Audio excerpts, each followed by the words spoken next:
Hello મિત્રો, પાછી આવી ગઈ છું. આજે લાવી છું નવું જ વાનગી, પટ્ટી સમોસા. પટ્ટી સમોસા માટે એક કપ મેં ચણા દાળ લીધી છે. એને મેં 5 કલાક પહેલાં પલાળી અને પછી બાફી નાખી. તો એકદમ આવી ખુલ્લી કરવાની છે, પાણી વગરની બનાવવાની છે. એમાં મેં થોડા પૌવા નાખ્યા છે, 4 ડુંગળી લીધી છે, તળવા માટે તેલ લીધું છે, સ્વાદ અનુસાર નમક, આદુ મરચાં લસણની પેસ્ટ અને સૂકા મસાલા, કોથમીર અને તલ લીધા છે. ને મેં આ 1 વાટકી લોટ મેં આવા રોટલી જેવો, તમારે રોટલી જેમ બાંધે રોટલીનો એવો તમારે બાંધવાનો છે.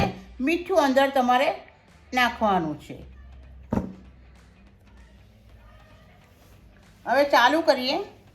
આપણે એમાં બધા મસાલા એડ કરી દઈએ. એમાં મેં આમાં 4 ડુંગળી સમારી નાખી છે, કોથમીર અને ફુદીનો નાખી દીધો છે. હવે આપણે એમાં બધા મસાલા એડ કરીશું. થોડું લાલ મરચું, હલ્દી, આમચૂર પાવડર. અમે લીંબુ નહીં નાખવાનું, લીંબુના રસથી પાણી છૂટશે તો એમાં તમને સમોસા ભરવામાં મુશ્કેલી આવશે. હું આમાં કોઈ પણ ગરમ મસાલા નથી નાખતી. આ ધાણા જીરુંનો પાવડર નાખ્યો છે, આ થોડા તલ નાખ્યા,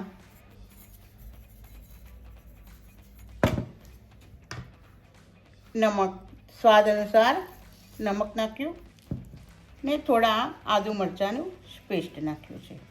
હવે એને મિક્સ કરી દેવાનું છે, બરાબર હલાવી દેવાનું. સમોસા માટે આપણે 2 પડની રોટલી બનાવવાની છે. એમાં 1 પડ પર હવે થોડું તેલ લગાવવાનું, 1 બાજુ થોડો લોટ મૂકવાનો. હવે એને આમ ભેગી કરીને આપણે કાચી આપણે 2 પડની રોટલી કરવાની છે. રોટલી જેવી જ વણવાની છે, થોડી પાતળી જ વણવાની છે, બહુ જાડી વણવાની નથી. ને આપણે આને કાચી પાકી જ બનાવવાની છે, એટલે એને થોડુંક જ ચડવા દેવાનું છે. આવી રીતે કાચી બનાવવાની છે, બંને સાઈડથી બહુ ચડવા નથી દેવાની, કારણ કે આપણે તળવા માટે લેવાની છે, એટલા માટે. એને આપણે આવી રીતે ધીરે ધીરે ખોલી દેવાની છે. આવી રીતે બધી કરીને આપણે બધી ભેગી કરી ને એક કપડામાં મૂકી દેવાની. હવે આપણે સમોસાને ભરી લઈશું. રોટલીને આવી રીતે આપણે એને કાપી લેવાની છે. એક રોટલીમાંથી 3 સમોસા થઈ જશે આપણા.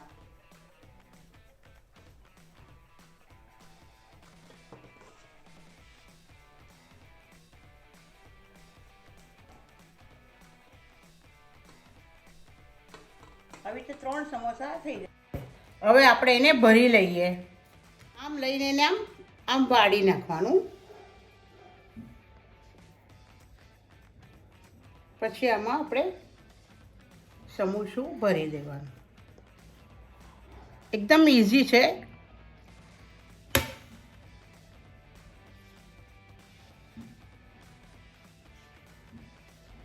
આ મેં થોડી આવી લપમ બનાવી છે. એ તમે મેદાના લોટની કે ઘઉંના લોટની બનાવીને આપણે આવી રીતે થોડી લગાવીને એને સમોસાને ચીપકાવી દેવાનું, ચોંટાડી દેવાનું, એટલે સમોસું આપણું ખુલી ના જાય.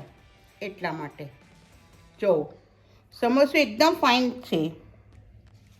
સમોસા જો એકદમ રેડી થઈ ગયા છે, આ ભરી લીધા છે. હવે આપણે એને તળી લઈશું. એને બહુ સૂકવા ના દેવાના, તરત જ આપણે એને તળી લેવાના. આપણું તેલ ગરમ થઈ ગયું છે. હવે આપણે એને ધીમા સાથે આપણે સમોસા તળવા માટે મૂકી દઈએ.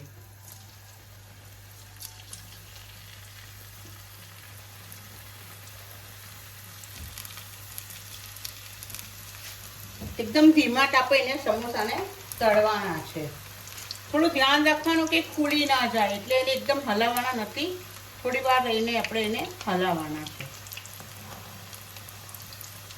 સમોસા બ્રાઉન થાય ત્યાં સુધી આપણે એને તળવાના છે.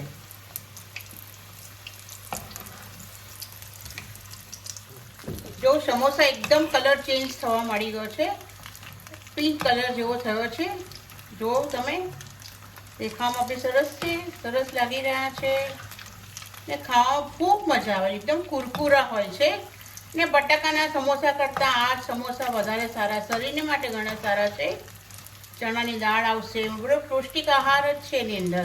છોકરાઓ દાળ નહીં ખાતા હોય તો આપણે આવી રીતે એ લોકોને સમોસા બનાવીને આપે તો એ પાણી છોકરાઓને દાળનો પૌષ્ટિક આહાર મળી આવે છે. જો સમોસા આપણે એકદમ રેડી થઈ ગયા છે.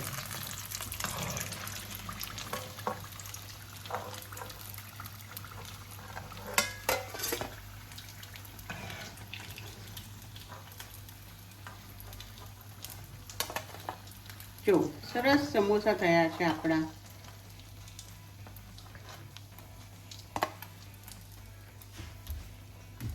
જો આપણા સમોસા એકદમ રેડી થઈ ગયા છે. તમે જોઈ શકો એકદમ ક્રિસ્પી છે, એને જરા પણ તેલ લાગતું નથી. જો એકદમ ફાઇન રીતે થઈ ગયા છે. જો એકદમ જો અવાજ બી કડક અવાજ આવે છે, એકદમ સરસ છે. એને જોતા જ પાણી છૂટી જાય એવું છે. તમે જો આજના સમોસા તમે જરૂરથી ટ્રાય કરજો, તમને બધાને ભાવશે. સારા મજાના સમોસા થયા છે, તમે બી જરૂર ટ્રાય કરજો. તમને બધાને મારા જય શ્રી કૃષ્ણ. મારી આ ચેનલને તમે લાઈક કરજો અને સર્ચ કરજો.